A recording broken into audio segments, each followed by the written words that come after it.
let your light shine down. Whoa, heaven, let your light shine down. Whoa, heaven, let your light shine down. Whoa, heaven, let your light shine down.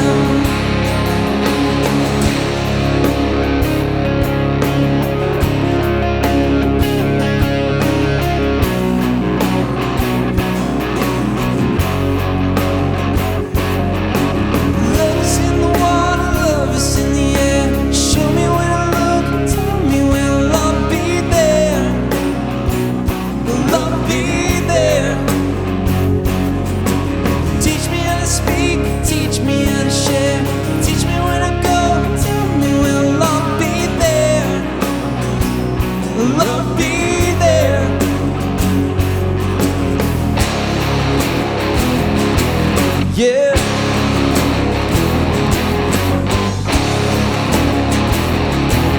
Yeah. Whoa, heaven, let your light shine down. Whoa, heaven, let your light shine down. Whoa, heaven, let your light shine down. Whoa, heaven, let your light shine down.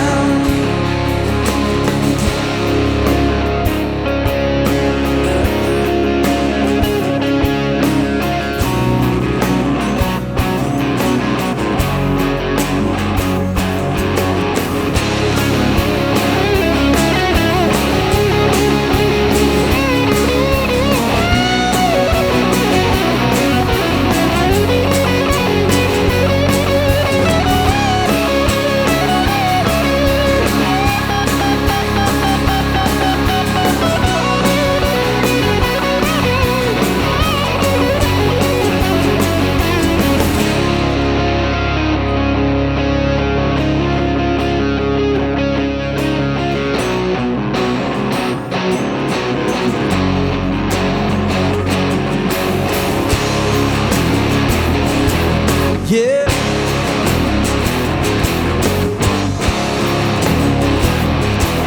Yeah. Whoa, heaven, let your light shine down. Whoa, heaven, let your light shine down. Whoa, heaven, let your light shine down. Heaven, let your light shine down. I'm gonna let it shine, I'm gonna let it shine. Heaven's little light gonna shine on me. Hey, hey, hey, hey. Heaven's little light gonna shine on me. Shine, shine on me. Shine, let it shine.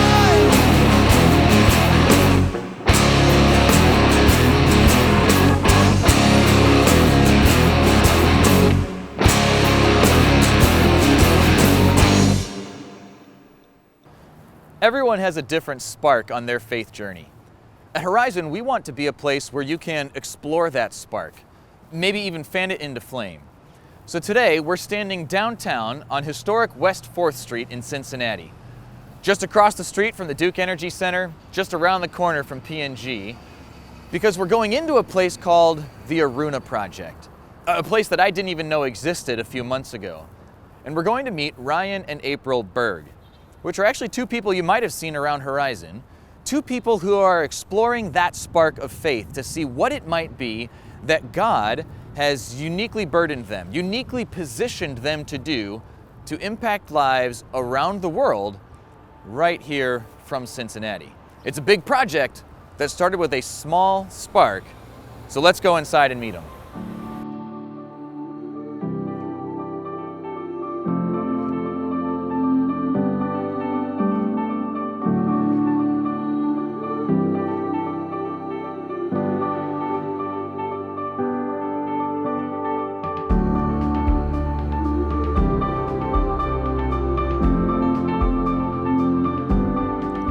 So here we are inside the Aruna Project with our friends Ryan and April. And guys, I told them a little bit about how you've kind of had a spark in your journey of faith and taken on kind of this really cool project that has some global impact coming right here in Cincinnati. But I didn't really tell them what the Aruna Project is. So could you just share with us, what is the Aruna Project? Yeah, welcome to Aruna. Aruna Project's an impact-driven athleisure brand that brings and sustains freedom to women who had been rescued from sex trafficking, both in India as well as locally. In Aruna's actually, it's a Hindi word that means bright morning sun. And in many ways, it's a metaphor for what we hope to be true for the women, that there's essentially a new dawning to a new day as they step out of slavery and into freedom. And so we actually took the best of nonprofit and the best of for-profit and brought it together to actually try and create a sustainable solution for the women. Instead of just seeing them freed, we wanted to ensure that they were actually freed for lifelong freedom. So it wasn't just a one moment of freedom and then being re-trafficked, but essentially we were trying to create a system where they could actually remain freed for the rest of their days. And in many ways that's tied to what they actually do. It's tied to why we're here with some of the products.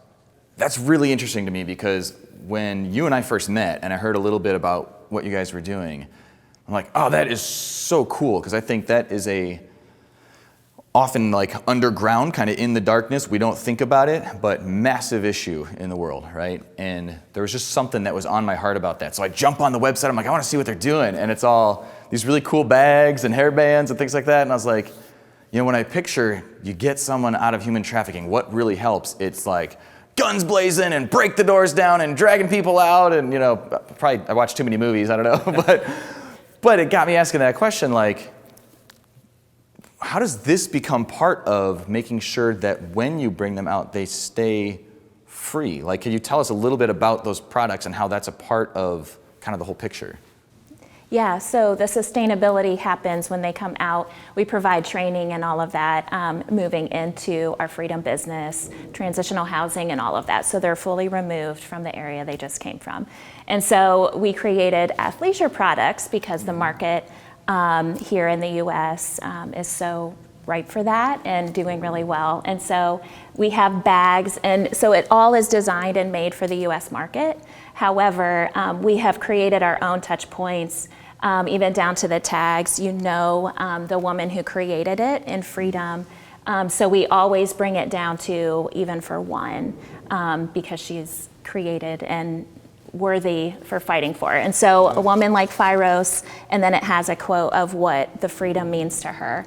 And so even on the inside of the bags, every liner, it has the artisan, all of the artisans who work in our freedom business. Yeah, that's really cool. Yeah, so we have those little touch points so that everyone who's purchasing a product is part of the freedom story themselves. Yeah, so I love that. And there was something that I'm going to share you something that I read out of the Bible a couple of months ago, because as I read this, it got me thinking about you guys. And it's from this place in Isaiah. It's chapter 58, where there's this kind of really strange thing that happens, that God looks at his people and they say, hey, we're doing all the religious stuff, like you said, fast, like skip food for a while and think about God, and you said, go to church and and we're doing that stuff, so shouldn't God be happy? And it got me thinking about kind of my own spiritual journey, where a lot of, if I'm just honest, a lot of it was self-centered, right? Like, if hell is real, I don't want to go there, so sure, I'll believe it, and then as long as I go to church once in a while, like, God should be good with that, right?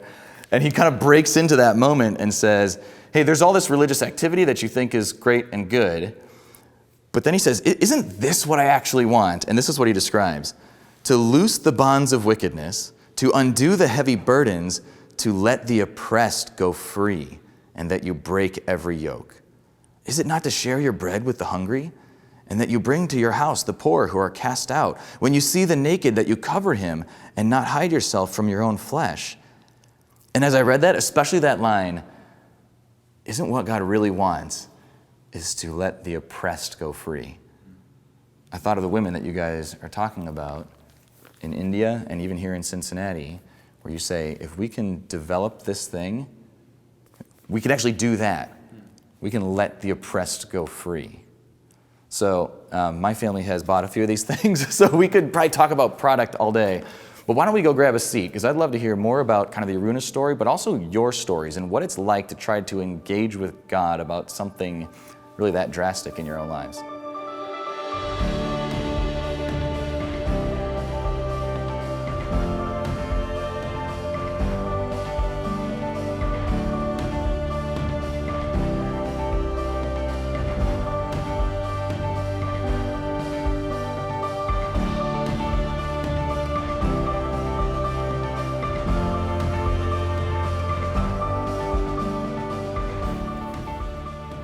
So in thinking about Aruna's story and your stories, I know as we've kind of talked a little bit about this, that your faith and your understanding of God is kind of all woven together in that. So tell us, if you would, what sparked you to start something like the Aruna Project? Yeah, sure.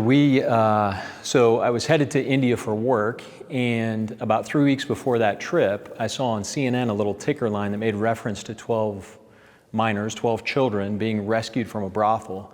And at that point, I had never even heard of sex trafficking. I didn't know that it existed, certainly didn't know that it existed to the scale that it does today. And I remember being kind of floored by that, and so I Googled and started researching and realized the very place that I was headed to was a significant destination location for sex trafficking. And I told April, I said, well, when I get there, I'm gonna find this, because if this is happening, somebody's got to do something. And it just so happened that I had kind of worked it out into some of the schedule for our time, and worked it out in between some meetings to be able to actually try and find where this place was, and found this particular red light area, went into this particular brothel. And as soon as I stepped in, it was the middle of the afternoon, but as soon as I stepped in, I mean, just the smell of stale urine kind of knocked me back a step. And as my eyes were adjusting to the dark, there was movement all around. There were just massive rats everywhere. And I made my way to this staircase, and I started up these stairs. And about midway up the stairs, I could start to hear the sound of abuse, just echoing off the walls. And I got to the top of that staircase, and it just opened into this long corridor where literally there were just women just lined up in front of these little closet-sized rooms with nothing more than just a mattress and a pull curtain. And I was so naive. I had never seen anything like it before. I didn't know what to say. I didn't know what to do. But my heart just ached. I thought, this is wrong. That something has to be done. And so I tried to talk about hope. But if I could be honest, hope just simply doesn't exist in that place. It's a place of despair. It's a place of slavery and abuse and violence. And I stepped out onto the street after trying to engage with a couple of these women, and honestly, I wept. I had never seen slavery face to face like that. And throughout the course of that week, I couldn't shake some of the images of the women, some of their faces. And there were two comments that also really stuck with me. There was one from a woman in an organization that was trying to do some work there to help the women, and she said, Ryan, if there's any hope for these women, it's got to come from the outside. They're not going to be able to free themselves. And then the second comment was just, generally speaking, this pimp had made reference to the fact, he said that you do-gooders show up a day late and leave a day early. And I thought, this guy literally has the audacity to boast that people aren't going to challenge him in what he's doing. And he's literally banking on the fact that people aren't going to come back and try and bring about change.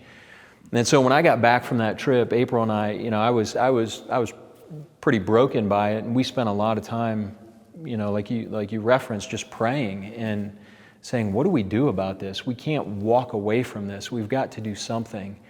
And so we went back to the area, and we actually embedded in that area for a number of months and did a significant amount of research to just simply try and understand the issue. And so we met with people from the government, from NGOs, from women in the area, and we asked 1,000 questions: mission, vision, values, methods, constraints, anything we could, just to try and get our arms around what was happening and why was it happening and what are the solutions. And one of the most staggering statistics that we found out of the massive amounts of women that were being trafficked and the small amount that were actually being set free, of that small amount that were being set free, there was only 20% that were remaining free after a period of time. In other words, over 80% were being re-trafficked. And we just thought there's got to be a better solution. And so that sent us on a real journey for us to try and figure out what is a really good model to create lifelong freedom for the sake of these women. And so that's essentially that moment kind of was the impetus to really start Aruna. And one of the things too is when you hear about it, even when we first went over and experienced it and went back in and embedded in the area, it's one of those things where it's on a global scale. We often talk about human trafficking with the numbers, and it just seems so huge. It's what can I do? How can we make a difference in these women's lives? But for us, it was one of those things, we have to create something because each one of them is created in the image of God, and they are worth fighting for, and it's even for one. We will do whatever we can, even to just help one, and they all have a name and are worth it. And that's heavy, right? That's really dark. And like you mentioned, trying to speak hope there, and like there's no hope there. Like even just listening to you guys, probably people that are watching right now too feel like, yeah, I think you're right. I think there's no hope there. But both of you just mentioned something, just as you were telling your piece of that. You said we prayed about it. Right, like we talked to God about it. Like, well, if God is who he says he is, if they are made in his image, which you brought up, if he cares about them eternally, then doesn't he want to do something about this too, right? Like that seems like if God is who he says he is, he'd be the right person to talk to, right? But I don't know about you guys, I don't know about maybe you as you're watching this, but for me, that's one of the really intimidating things when I think about what does it mean to pick up the Bible and, like we mentioned from Isaiah 58, to go farther than just like show up to church once in a while, maybe give, maybe don't, I don't know, right? Is like, what is it actually like to talk to God? And if I talk to God,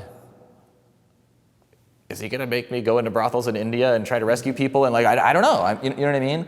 Like that's some of the kinds of questions that I think I wrestle through is, and you have to think about that too, right? Is like, if God is real, if he's in control of the universe, if I have eternal value, right? And he cares about me, then one of the questions we kind of kick around at Horizon is, what might it be that I am uniquely burdened, uniquely positioned by God to do? But it can be intimidating. So as much as like I'm inspired by your story, I wonder kind of underneath that, because I think when I'm intimidated, I'm probably just thinking about it for myself. Well, I better go come up with some really amazing thing too, and then hopefully God likes that. But you've talked about it as if there's like a relational thing with God that you actually get to talk to him about. Is this for us? Is this for somebody else? What do we do? Or is what's going on in our lives? So tell me a little bit more about kind of your own faith journey, your own experience with God, what that relationship is like, for you guys. Yeah, for me, when I was in elementary school, we actually had a devastating house fire. And then a week after that, lost a family member due to cancer. And, obviously a lot of devastation going on in the family. And a pastor came and shared the love of God with my family. And it was that moment where, knowing it, for the first time in a personal way, that he is, he's faithful, even when we have no faith.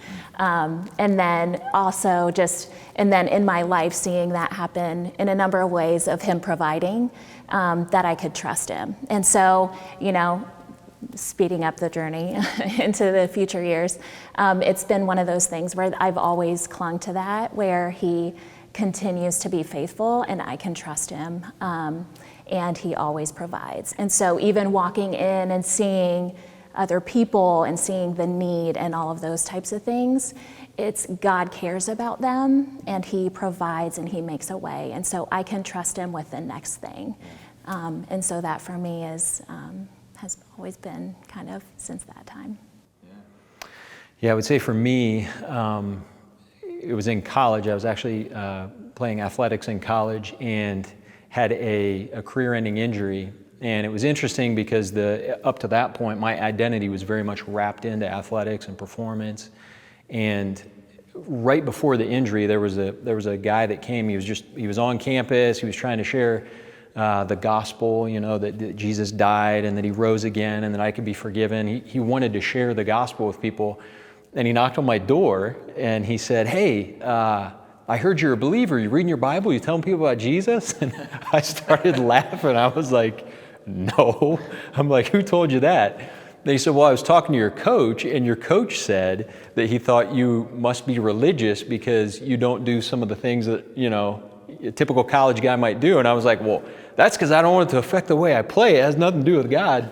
And but he talked about God like he knew him. And it was so intriguing. And so met with him a few times, and he basically opened the Bible and he just talked to me about the God of the universe, creating me, loving me, but that sin separated me, and that he actually then sent Jesus to die in my place to forgive me of my sin. And I just thought, that's crazy. Why would he do that? Why would he love like that? And honestly, it just, in many ways, I felt like it just opened my eyes to a whole new reality. And from that point, my life was radically changed because of just that idea of grace, of forgiveness, of love. And in many ways, like April said, as you kind of fast forward the story, we've basically just said, okay, well, we want our lives to really reflect that and to live in a way that we're loving and extending as much grace and goodness to as many people as we possibly can to bring about change. And so I feel like that's really what sparked, in many ways, our launching of Aruna, was because we've received God's love so graciously and extravagantly. Yeah. Just as you're saying that, even, I know, I won't tell my whole story, but I know a lot of you share something similar where it's like maybe you'd been around religion, or I grew up around church and kind of had this picture of like, be a good boy and do the right things and whatever. And it just keeps reminding me of that Isaiah 58 piece where it's like, play the part and look religious, and isn't that what I'm supposed to do? And same thing, like I hadn't really, felt like, what is it like when I just have that relationship with God, to know him personally and to start to understand his heart for people? And so then instead of being self-focused, it's like he starts to teach us, hey, what if you love others the way I love you? What if you forgive others the way God forgives you? And even just as you were talking, I'm thinking, okay, so Isaiah 58, set the oppressed free, like cover them. Like, isn't that's kind of the core message of the Bible, right? Is that's what Jesus did for us. That God, so I'm not putting you on the spot, but like you think about Ryan goes into a dark, hideous, smelly hallway. Why? Because he believes there's something wrong here and someone's got to do something about it. Like God leaves the throne of heaven and all the glory of angels singing and comes to dark, smelly planet Earth where I got problems that I'm causing on my own, let alone the things that other people are doing to me. Why? Because he sees a problem and he believes somebody ought to do something about it, and he knows he's the only one who can, right? And so Christ offers us freedom. Like we were the oppressed, and sometimes we don't even know it, by the ways that we come up short of God's standard, by the ways, like I've said, how I get stuck in selfishness or anger or hate or whatever it is. And he comes to set us free and to have that relationship with us. And then it's like you start to think, well, if that's what Jesus did for me, then it's no longer, how do I make it up to him? Or how do I prove to God that I'm a good person? Or it's like, well, I could be a part of that. So what do you want to do today, God? So as I think about how that kind of led you guys to Aruna, it starts to make more sense. Like, why would somebody take on such a heavy burden, But you're saying, like, you look at God, you look at Jesus, you say, he did that for me, we can do that for others, because you believe that he's doing that for people, right? Because of their eternal value. And I'd encourage you, even as you're listening to this story, you know, maybe there's something that stirs in your heart, like, I've got to find out more about this place. You know, maybe God stirs something that is in your heart that, hey, I wonder if my company could do something like this or engage in some way. Maybe it's something totally different, like the three of us would never even think of. Maybe it's God just initiating some of those conversations with you about forgiveness, about the relationship, you know, that he wants with you. Just like I think he does with us, just like I think he does with all of the people that we're talking about right now, whose lives are being changed. But there's also a lot of challenges to that, right? There is the reality that you mentioned that if we set them free and we try to help and we don't have a sustainable plan, you know, I know when you and I were talking earlier, it's like people are living day to day. Like there's food for today, but tomorrow I'll do whatever it takes to make sure I stay alive. So you actually have to think about down the road, right, for these people as well, and what it looks like to actually be able to sustain this kind of business, really. So if the people have eternal value, and you want to really take care of them, and so you got to make sure it's sustainable, and then you hit stuff like 2020 where they can't even work anymore, like everything explodes all over the planet, just like it did here. How do you make sure that the Aruna project is sustainable so that they continue to have that freedom? Sure. Yeah, I mean, essentially what we tried to do is create a model where it's almost like a flywheel of momentum. And so we refer to the nonprofit side as the part that brings freedom. The for-profit side is the part that sustains freedom.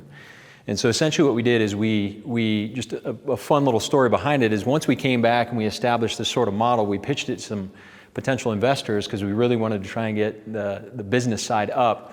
And many of them said, you know, this is way too high risk. It's, you know, we can't get behind this. Perhaps I was talking to the wrong investors. I don't know. And so what we ended up doing is deciding to actually create out a marketplace through the nonprofit. So we created all these events all across the U.S. We refer to them as Aruna Runs, where you run for a particular woman by name who's still enslaved. And the idea is you run for her freedom. And through the awareness, through the funds that get raised, those go into our training center that's in the heart of that red light area. And in that training center is where we're actually helping the women learn employable skills. And we've got skill and trade development that's financially incentivized. We've got meals that we're providing. We've got holistic care through trauma care and counseling. And all of that is to try and equip them with employable skills within the broader Indian market, especially within the textile industry. But many of them, once they start moving through that skills, they build trust with us, and then it becomes the freedom, the way that they step into freedom. And from there, then we move them in and offer them a job opportunity within the freedom business. And that freedom business is about 2 hours away, where we have transitional housing. We have their continued trauma care where they're earning living wages, they have retirement, they have health care. We're essentially really trying to set them up with not just a job, but an actual career. And that it would then affect the lives of their children, the lives of siblings who are at risk for being trafficked, so that we have a larger effect than just themselves, so that we can actually see a ripple effect throughout the needs of those who are at risk for being trafficked, like siblings or children.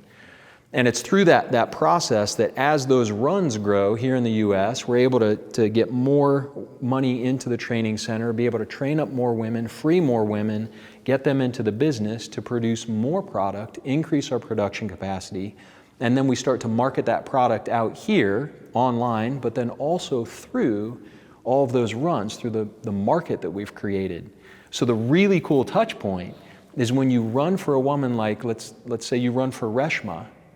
It could be that after you run for her in a matter of months, you can actually go and actually purchase a product that Reshma has helped to create. And you can see her name in that bag and say, I have helped bring her freedom. And that whole sort of flywheel process, as it kind of builds out the momentum from the nonprofit to the for-profit, it allows us here then to actually start employing women who have been set free from trafficking here locally, because as those needs start to increase for order fulfillment, we need to increase the amount of people that join our team. And so we've been able to do that. We've been able to hire a young woman here just a few months ago as we've kind of built out the process that has joined with us, who was rescued from trafficking here locally. And so the sustainability is kind of tied up into the combination of that nonprofit and for-profit. I think that's important. It probably starts to sound normal to you, but what you just described, how everything essentially, you know, if you think about building a business, you're trying to build value, right? Like, you're not building a business hoping it crashes and burns. Mm-hmm. But for you guys, that the value comes in the people. More freedom is like what it is built for, that everything goes back into that. And that it's easy for us, I think, for me, you know, maybe for you, to feel like that's stuff that happens on the other side of the planet, right? Mm-hmm. Thankfully, here in the United States, I don't know, right? But to realize it does, but you just told us about the first person who's been freed here, locally, that's joined your team. And knowing that there are others. I love that it's something that is like sometimes at Horizon we'll use language like here, near, and far for the way that God has impact on the world through us. So I would love if you could maybe even just tell us one of their stories, you know, somebody like you just described who was set free and is creating these products and experiencing that freedom. Yeah, sure. I could tell you a lot of stories with the artisans, but I will tell you Phyros' story. Remember the card that we saw? Oh, from the bag we looked yes, at. Yeah, exactly. Yeah. She was actually born in the brothels and slept under the bed of where her mother was abused daily. And then she was raised up in that system and became a sex worker as well, just like her mother did, and endured for years. And we were able to secure her freedom, and so she is in our freedom business. And we were doing a little program around Christmas time a couple years ago, and gathering the girls around and just asking them, so what have you been doing? And we didn't know at the time, but she had been saving her money up as she was working with us. And she actually went in and purchased her mom out of that area. Now, little side note, we do not buy the women out when we go in and help them with all the programs. We do not ourselves do that. We do not fund the issue at hand. Exactly. System, yeah. But Phyros did this on her own accord. And so after securing her mom's freedom after a number of months, her mom actually went and helped secure 2 more women's freedom. Wow. And so you can just see with even one in that freedom sustainability, there it multiplies. And so it does incredible things in just the freedom of many.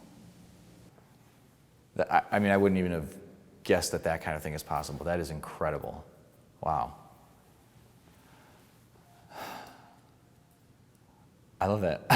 I'm sorry, I don't mean to like be emotional, but I just picture, I mean, that's real people, and to see that it multiplied, it spread like that. I mean, I know that's why we're kind of using this metaphor of the spark, is because when you talk about that hallway, it's so dark. And when you tell that story, it's so light, right?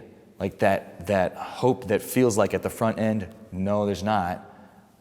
Oh, maybe there is, you know? So I gotta just give you like 2 more verses from Isaiah 58 that we haven't hit yet, because I think it totally speaks to that.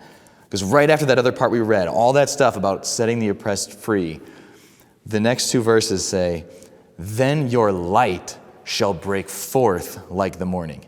Your healing shall spring forth speedily, and your righteousness shall go before you. The glory of the Lord shall be your rear guard. Like when you go do this stuff, when you do what God wants you to do, it's like it's saying that God has your back. And even in the darkest moments, his light can spring forth. Then you shall call, and the Lord will answer.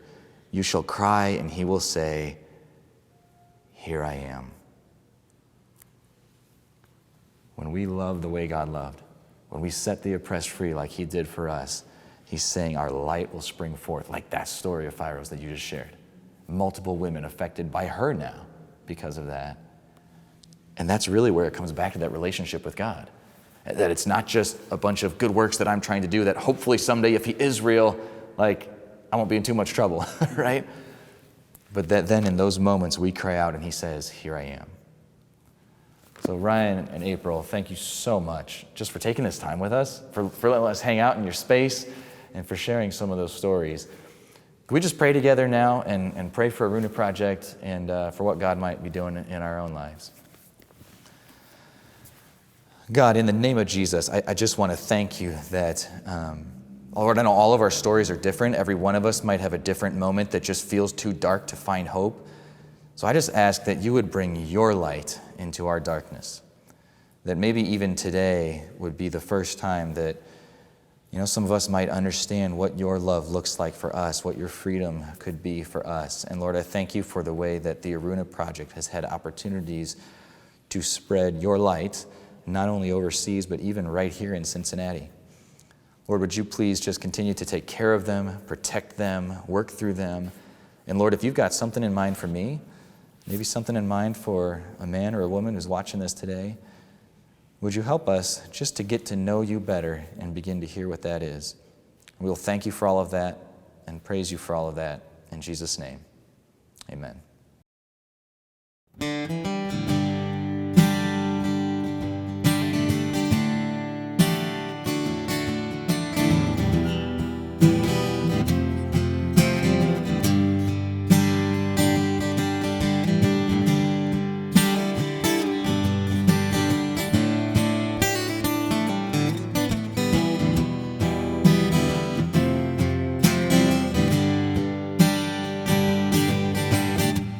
When you can't find the light to guide you to the break of day, when the stars ain't shining bright, you feel you lost your way,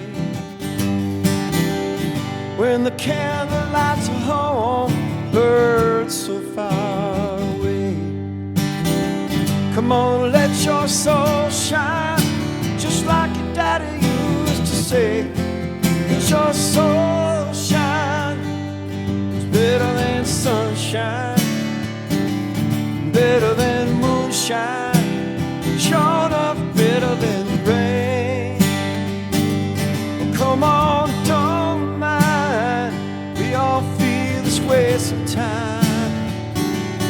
Let your soul shine, shine to the break of day.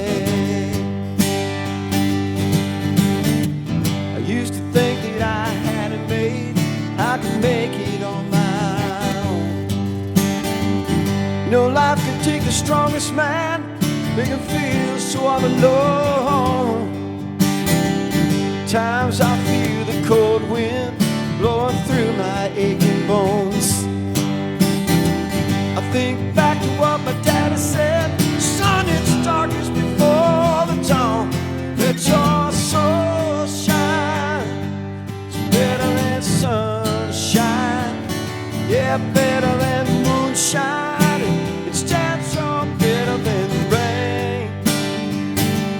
Come on, don't mind, all feel this way sometime. Come on, let your soul shine, shine to the break of day. Sometimes a man can feel the emptiness, like the world has robbed him of his very soul. And a woman can feel this way, you know she can, when an outside world feels cold. You just gotta let your spirit take control, yeah. Let your soul shine, it's better than sunshine, it's better than moonshine, and it's sure enough better than the rain. Come on now, don't mind, you all feel this way sometime. Come on, let your soul shine, shine to the break of day. Come on, soul shine, it's better than sunshine, yeah, better than moonshine.